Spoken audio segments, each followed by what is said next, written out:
The Titanic sank on April 15th, 1912. You know that. Everyone knows that.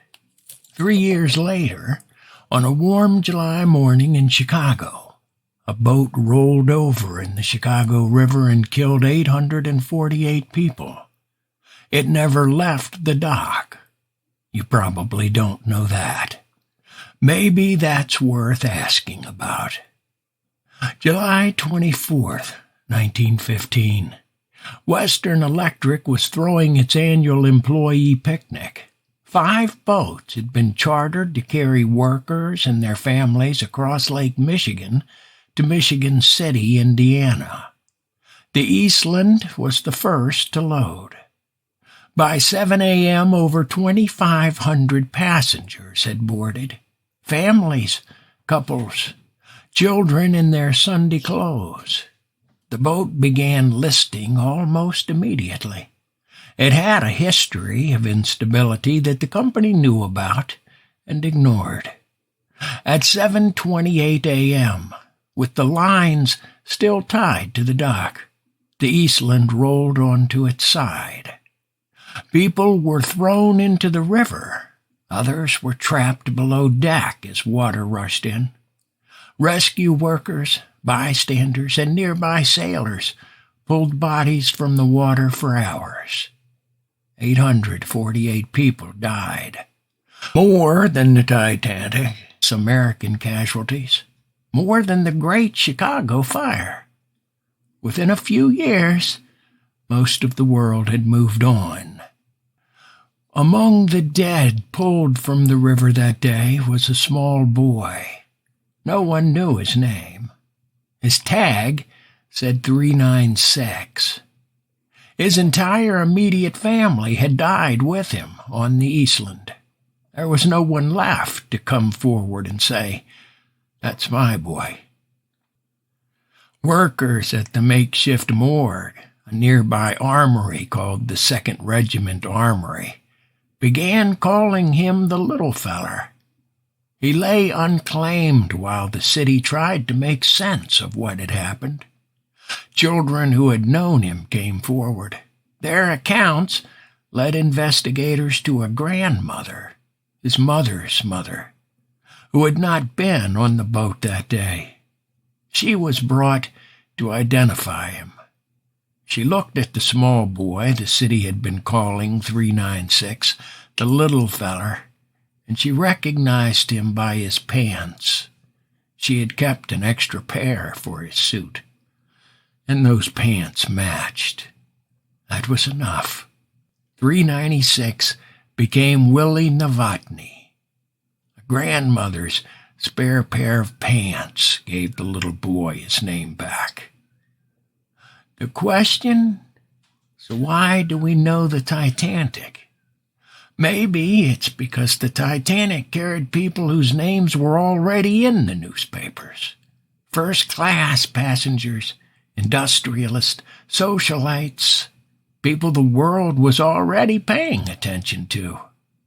The Eastland carried factory workers on a company picnic, immigrants and their families, people who worked with their hands and spent their savings on Sunday clothes for a day on the lake. They weren't nobody. They were everybody. But history has always been more comfortable remembering the people it was already watching. Willie Novotny almost didn't get his name back. 848 people almost didn't get their story told. That's why we're here. This has been The Last Witness. His name was Willie Novotny. He was somebody's little feller, and now you know that.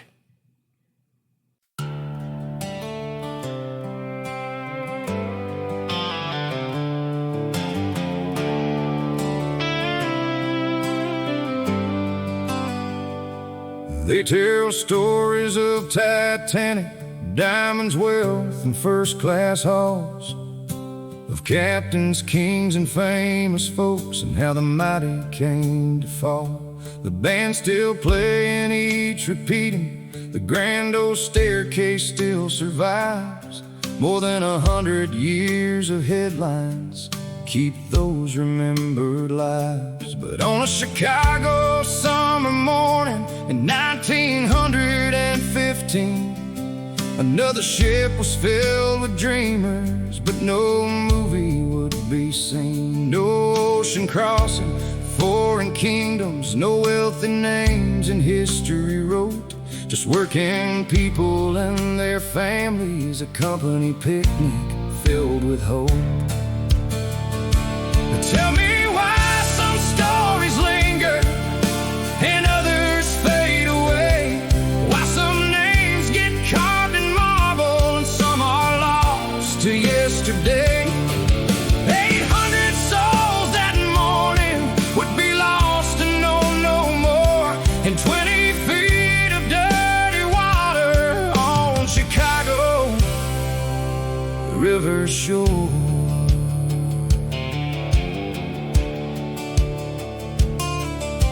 Eastland didn't sail, a stone didn't vanish in the sea.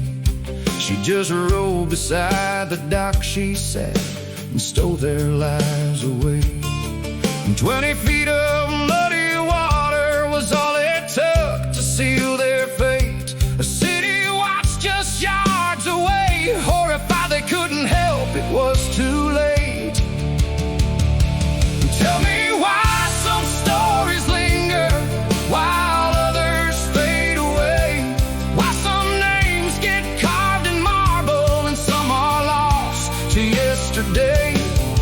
800 souls that morning, families gathered for a day. The sea remembers every sailor, but who remembers Eastland's name? Rows of bodies fill the armories, families searching through their tears, calling softly for their loved ones among the silence and the fear. One by one the dead were claimed and carried home with grief and pain. Just one little boy remained there, waiting for his name. They called him little feller, 396 upon attack. No mother left to claim him, no father coming back.